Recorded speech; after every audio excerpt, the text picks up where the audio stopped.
বাংলাদেশে আবারও জেহাদির হাতে হিন্দু নিধন। এর আগেও আমরা দীপু দাসের মতন ঘটনা দেখেছিলাম, আবারও দেখলাম। মানে তাদের অপরাধ কি ছিল জানেন? তারা শুধুমাত্র সনাতনী হিন্দু, তাই তাদেরকে আজকে জেহাদিদের হাতে নিজের প্রাণ বিসর্জন দিতে হয়েছে। तो यार शुरू करते हैं बिना किसी बकचोदी। বন্ধুরা একে চেনো তোমরা কেউ? আমরা অন্ধ ভক্ত। তো সবাই জানে, তার সাথে সাথে এ কানা ডুম্পা, এ কালো ডুম্পা সার্চ করেছিলিস গুগলে? नहीं হ্যাঁ জানি তো, অন্ধভক্ত মূর্খ মাল, তোরা কোত্থেকে সার্চ করবি? শুয়োরের মুখ দেখবেন, কুকুরের মুখ দেখবেন, কিন্তু কিন্তু কালো টুম্পার মুখ দেখবে না। না কেলিয়ে আমি কি বলি শুনে নে। যে পরিবারটাকে যে মেরেছে, দুটো ছেলে মেরেছে।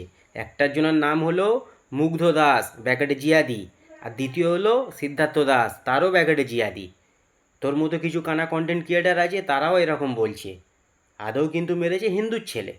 কেন মেরেছে অনেক বড় বিস্তারিত ঘটনা, সবাই দেখেছে, তুইও দেখেছিস অবশ্যই। তো বন্ধুরা ভিডিওটা শেয়ার করে দাও, যেন ওই কানা ডুম্বার কাছে ভিডিওটা চলে যায়। কানা টাটা।